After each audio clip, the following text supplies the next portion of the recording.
जय श्री राधा कृष्ण। हर साल कार्तिक मास के कृष्ण पक्ष की चतुर्थी तिथि को करवा चौथ का व्रत रखा जाता है। इसी दिन महिलाएं बिना जल और अन्न के दिन भर उपवास रखती है और शाम को चंद्र देवता की पूजा और दर्शन करने के बाद अपने पति के हाथों से जल पीकर व्रत खोलती है। करवा चौथ का व्रत सदियों से चला आ रहा है।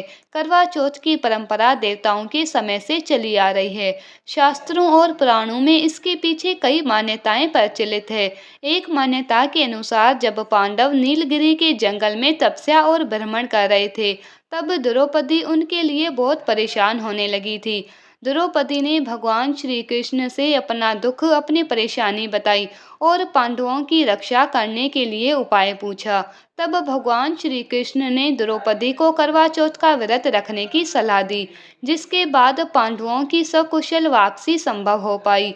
एक अन्य मान्यता के अनुसार एक बार देवताओं और राक्षसों के बीच भयानक युद्ध छिड़ गया, जिसमें देवताओं की हार होने लगी और हार से बचने के लिए सभी देवता ब्रह्मा जी के पास गए और उन्होंने तब जीत के लिए उपाय बताया। ब्रह्मा देव ने कहा कि इस संकट से बचने के लिए सभी देवताओं की पत्नियों को अपने अपने पतियों के लिए उपवास रखना चाहिए और सच्चे मन से उनकी विजय के लिए प्रार्थना करनी चाहिए।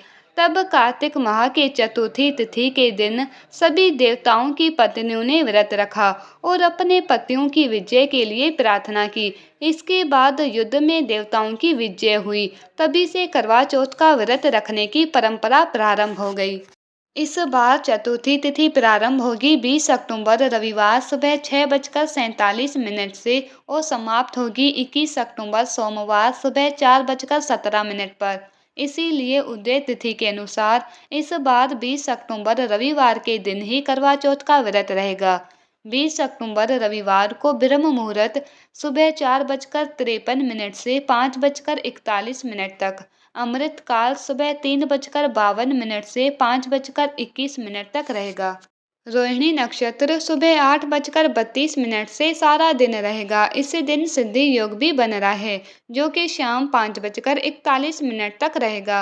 अगर सिद्धि योग में कोई भी काम किया जाए तो वो जरूर सफल होता है। इसी दिन राहु काल दोपहर 4:30 से 6 बजे तक रहेगा। करवा चौथ के व्रत में सुबह जल्दी उठकर सरगी खाई जाती है।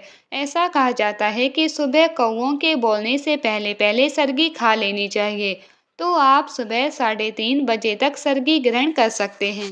करवा चौथ की पूजा का शुभ मुहूर्त रहेगा शाम 5:46 से 7:09 तक। चंद्र उदय का समय रहेगा रात 8:15 पर। चंद्रमा को अर्घ्य देने और व्रत खोलने का समय रात 8:15 के बाद रहेगा। चंद्र उदय का जो समय है वो अलग अलग शहरों में अलग अलग हो सकता है, इसीलिए आप अपने शहर के चंद्र उदय का पता करने के बाद ही चंद्रमा को अर्घ्य देकर अपने व्रत का पारण करें। करवा चौथ के दिन को करक चतुर्थी के नाम से भी जाना जाता है।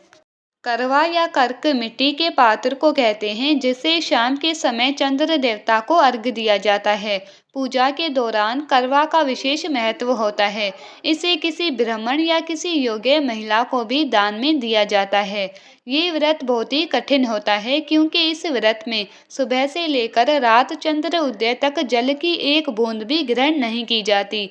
ऐसे में यदि सुहागिन महिलाएं इस व्रत को करती है तो उनके पति पर आने वाला संकट दूर हो जाता है। अगर गर्भवती महिलाएं इस व्रत को धारण कर रही हैं तो उन्हें अपने डॉक्टर की सलाह लेकर ही इस व्रत को निर्जला रखना चाहिए। गर्भवती महिलाओं को कभी भी कोई भी व्रत निर्जला रहने की सलाह नहीं दी जाती है। ऐसे में इस बार आप इस व्रत को जल और फल ग्रहण करके भी रख सकती है। ये थी आज की वीडियो। उम्मीद है जानकारी आपको पसंद आई होगी। अगर अच्छी लगी हो तो वीडियो को लाइक करके ज़्यादा से ज़्यादा लोगों को शेयर भी ज़रूर कीजिएगा और चैनल को सब्सक्राइब करना ना भूलें।